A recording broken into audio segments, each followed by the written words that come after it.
a Spanish princess who would not only go on to marry a Prince of England, but also a king, a lady who was a devout Catholic, and a matter that would come back to haunt her later in life.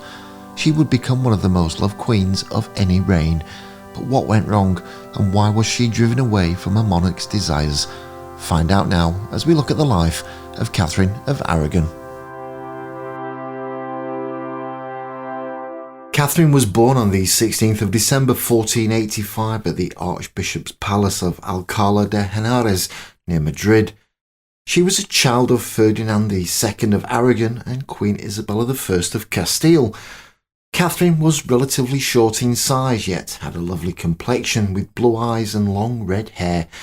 She had descended from quite a list of celebrities of the time, including the likes of Henry VII and Elizabeth of York, distant cousins but worthy of a mention for any princess. Alessandro Heraldini, a clerk of the Holy Order, tutored Catherine's schooling. Catherine was raised on a staple diet of law, literature, religion and theology.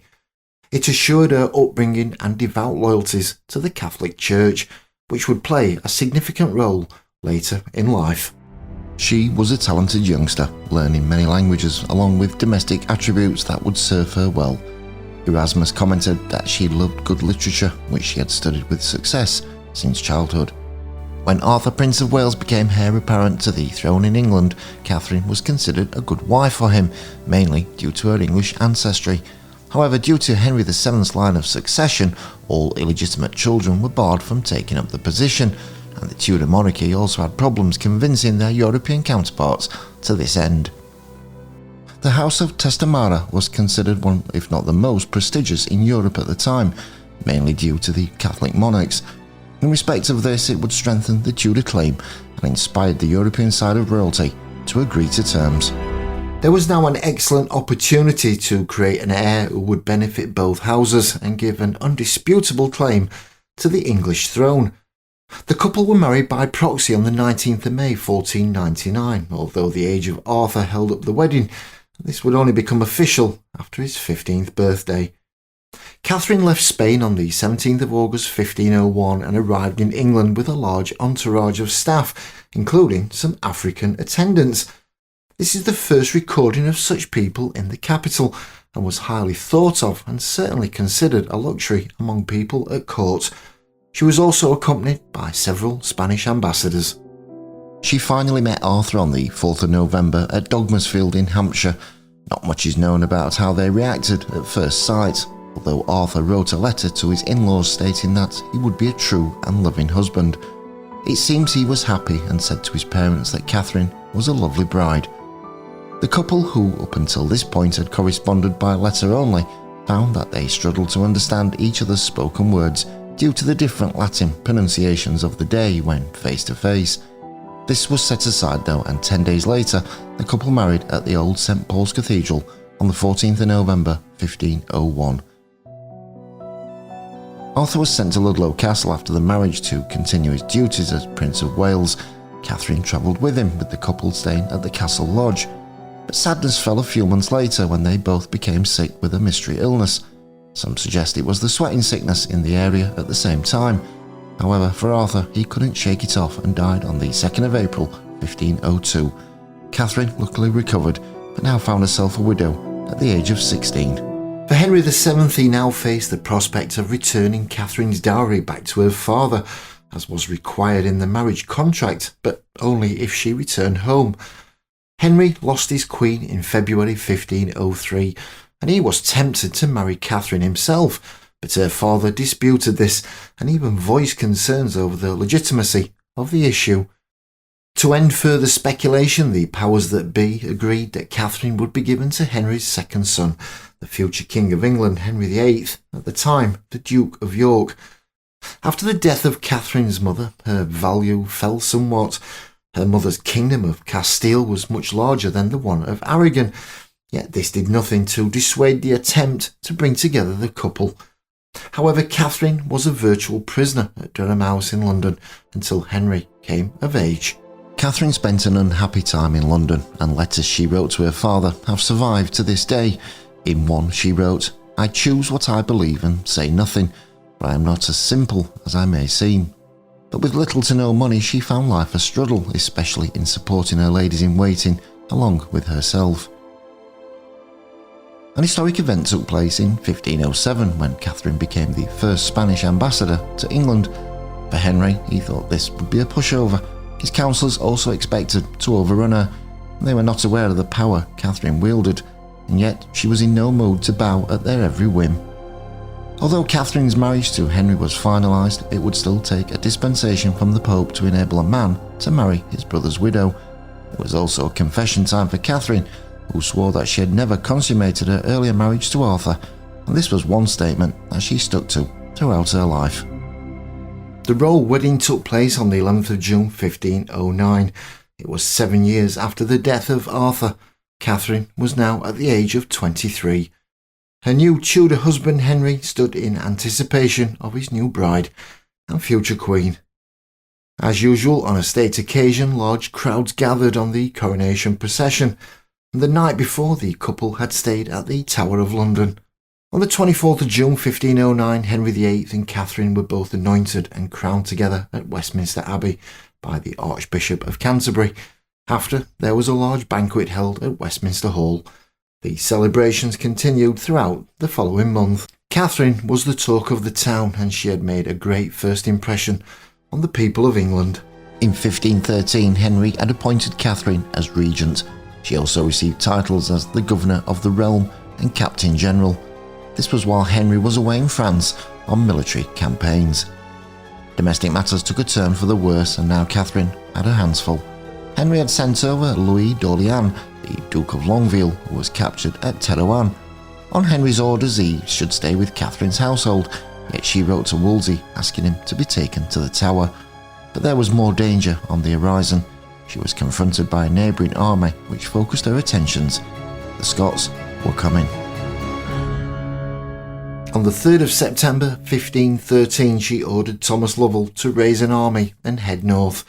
Catherine, clad in armour, travelled herself to address the troops, and this while she was expecting her first child. She gave a rousing speech, and it worked. The Battle of Flodden ended King James IV of Scotland's attempt to run amok throughout the English countryside, and upon her return to London she first heard the news of the victory and was sent a piece of Henry's bloodied coat as proof. As Catherine got older, her religious beliefs expanded along with her interest in education. She aimed to broaden her knowledge and inform her daughter Mary on such things. It became a bit of a theme in the Tudor days for women to take such an active role to the point of it even becoming a fashion statement. For Henry, though, his main concerns were in gaining a male heir, and this was the one thing that would irritate him for some time to come. The Tudor regime was still relatively new in terms of power, and it needed a structure to move forward. Henry did not want to upset the populace and have to revert to the bad days of civil war, as the War of the Roses was still in the memories of most. The Holy Roman Emperor Charles V visited England in 1520. Catherine proposed to Henry that he should enter an alliance with Charles instead of the one with France. After Charles had gone home, Henry and Catherine set off for France, with the historic meeting to be held with Francis I, now known as the Field of the Cloth of Gold. It would only be 2 years before war was declared on France. As for the Emperor, he was welcomed back to England, and plans were set in place for himself to be betrothed to Catherine's daughter, Mary. By 1525, it was Henry who was becoming aware of another lady at court. She had been a lady-in-waiting to Catherine and was at least 10 years her junior. Henry now had his eyes set upon Anne Boleyn. It seemed that Catherine could no longer bear children, and as we all know, the one thing Henry desired above all else was to have a male heir. Henry began his quest to get this potentially new woman into his life. He struggled though in creating a reason to remove Catherine and have her replaced. His solutions were not easy to place upon her, and you could say some were desperate in their narrative. He suggested his marriage was cursed and looked for answers in the Bible. For example, if a man should marry his sister-in-law, they will remain childless. Yet Henry's interpretation was this, and that, in the eyes of God, it had to be true. He continued in trying to gain an annulment of his marriage, all the while becoming more besotted with Anne. Henry knew he had to tread carefully on this great matter. The public loved Catherine, and the last thing he wanted or needed was the country to slip back into the times of civil war. The question proved to be a significant stumbling block for Henry. Catherine was asked to retire to a nunnery, but she replied that God had never asked her to do so. I am the true and lawful queen and legitimate wife. Henry was stubborn. He barged his way through sentiment and now demanded a result that made his wish a reality. William Knight, the king's secretary, was sent to Rome to make appeals on behalf of Henry, but this proved to be a waste of time. It was time now for Henry's own top advisor to step in, Thomas Wolsey. For if anyone could resolve this, surely Wolsey could. Or could he? Wolsey was under pressure. He set about convening an ecclesiastical court. This would include a representative of the Pope, and both Henry and Catherine would be in attendance. The legate was recalled to Rome, and the Pope, who was not going to allow the whim of one man to take over the legal binding holy laws of the day. This was not the best news for Wolsey, and he lost his position in 1529. Although Wolsey continued to plot, when Henry discovered this, he had Wolsey arrested. So Henry was back to square one, and he now needed to throw a 6 before he could get moving again. Within a year, Catherine was banished from court, her rooms given to Anne Boleyn, and Henry was now making up the rules as he went along. Catherine wrote a letter to Charles V in 1531. My tribulations are so great, my life so disturbed by the plans daily invented to further the king's wicked intention, the surprises which the king gives me, with certain persons of his council, are so mortal, and my treatment is what God knows, that it is enough to shorten 10 lives, much more mine. Thomas Cranmer was declared the new Archbishop of Canterbury after the death of William Warham. John Fisher became a major supporter of Catherine. He even appeared at court on her behalf. But his words would prove divisive for Henry. There was no way he could take the comments sitting down, and he raged. Yet Fisher did not fear the anger of Henry. Catherine had her supporters, and some from within the royal family. This would wind up Henry the wrong way, but really what could he expect? Even Henry's sister Mary Tudor, the Queen of France, and her new husband Charles Brandon felt aggrieved at what was going on. Yet she and others would not suffer any punishment which could have resulted in execution. Henry eventually got his way and married Anne Boleyn in secret while on a trip to France. It's said that quite possibly Anne was pregnant at the time, and Henry could not afford to go down the road of illegitimacy. However, another section of society stated that Anne would not even sleep with the king until they were married. Whichever is true, Henry and Anne were now together. As for Catherine, well, she was just cast aside, with Henry declaring that it was more than likely that Catherine had, in fact, consummated her previous marriage to Arthur, Henry's brother, which meant that by canon law, Henry had a full right to remarry. It would be on the 23rd of May 1533, with Thomas Cranmer heading up a special court to discuss the validity of Henry's marriage to Catherine. Dunstable Priory was the place to be, and the breaking news of the day had massive repercussions for all concerned. Cranmer ruled the marriage illegal, though Catherine had sworn that no consummation had taken place throughout her life, but it was now too little, too late. On the 28th of May 1533, Cranmer ruled Henry and Anne's marriage to be valid. Catherine was upset, and she had been removed through no fault of her own. She had tried to appease her husband throughout life, yet once Anne had swayed Henry's eyes in a different direction, he had little chance of him reverting to her again. Catherine always considered herself the true Queen of England and the only lawfully wedded wife of Henry, but even Henry refused her any recognition. He took her titles away, and she was then known as the Dowager Prince of Wales, and that was only due because of her relationship with Arthur. In late 1531, Catherine moved and lived at a place called the Moor. She was still continually moved around, and quite possibly Henry was up to his usual games. Over 3 years she relocated 5 times until finally resting on Kimbolton Castle, where she would now confine herself. She had few visitors and was forbidden from ever seeing her daughter Mary, and this also included any correspondence between the two. Yet Catherine had some sympathetic friends, and they ensured that letters would reach the designated targets. Henry now offered both Catherine and Mary an ultimatum. He said he would allow them to meet up, but only if they both declared that Anne was now the true queen. Both refused. Catherine's health deteriorated over time, and in December 1535 she made her will and wrote to her nephew, Emperor Charles V, with a request to protect her daughter Mary, and she also wrote to Henry one last time. My most dear lord, king and husband, the hour of my death now drawing on, the tender love I owe you forceth me, my case being such, to commend myself to you, and to put you in remembrance with a few words of the health and safeguard of your soul which you ought to prefer before all worldly matters, and before the care and pampering of your body, for the which you have cast me into many calamities and yourself into many troubles. For my part, I pardon you everything, and I wish to pray to God that he will pardon you also devoutly. For the rest, I commend unto you our daughter Mary, beseeching you to be a good father unto her, as I have heretofore desired. I entreat you also, on behalf of my maids, to give them marriage portions, which is not much, they being but 3. For all my other servants, I solicit the wages due them, and a year more, lest they be unprovided for. Lastly, I make this vow that mine eyes desire you above all things. Questions over the authenticity of this letter have been asked. However, the wording is undoubtedly of a woman in much pain and heartbreak, with a pretty tragic ending.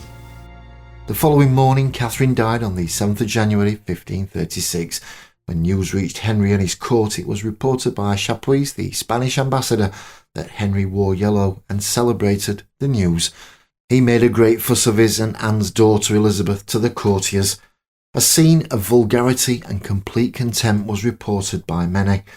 However, later that same day, both Henry and Anne apparently wept in private at the loss. Further distress would befall Henry on the day of Catherine's funeral, as Anne miscarried a boy. Catherine's funeral was held at Peterborough Cathedral. Henry did not attend, and he had forbidden her daughter Mary to go as well. Her life was one long roller coaster of emotion, yet few could compete with this memorable and loving queen. Catherine was Henry's first wife and quite possibly the most dedicated to this man. Her courageous attitude brought her great recognition, especially from the English people. Yet her refusal to allow Henry to annul their marriage was the one thing that brought down not only herself, but the Catholic Church. Henry exceeded all expectations and almost brought anarchy to England. His wish to create a new church, one in which he would be a leader, would bring down Catholicism for years to come. Catherine and Henry had a comfortable marriage for many years, and the popular Catherine even served as regent along with overseeing a battle with the Scots while Henry was waging war in France. It is difficult to doubt that if Catherine had acted differently, the Reformation in England might well have changed, even to the point of not even being a subject. Her plea might have been for a Christian unity rather than an entirely new undertaking of religion. Catherine always defended her position as queen and validated her marriage. There was a possibility that her daughter Mary may eventually resurrect the Catholic faith as she stood to become queen, yet Henry's son Edward ended any hope of that happening. Although Mary did finally become monarch, she was too old to bear children. The papal actions came too late for Catherine. Henry had now planted the seed of the new Church of England.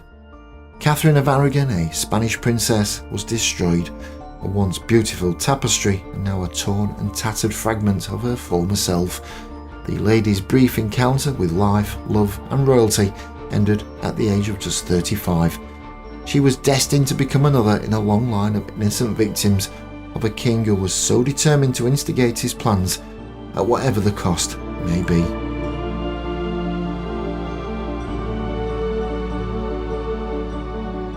Thank you so much for watching, I really appreciate it. For more amazing stories, join me today and benefit by subscribing. Oh, check out both the videos coming up on the screen right now. And I'll see you again soon, here on the History Roadshow.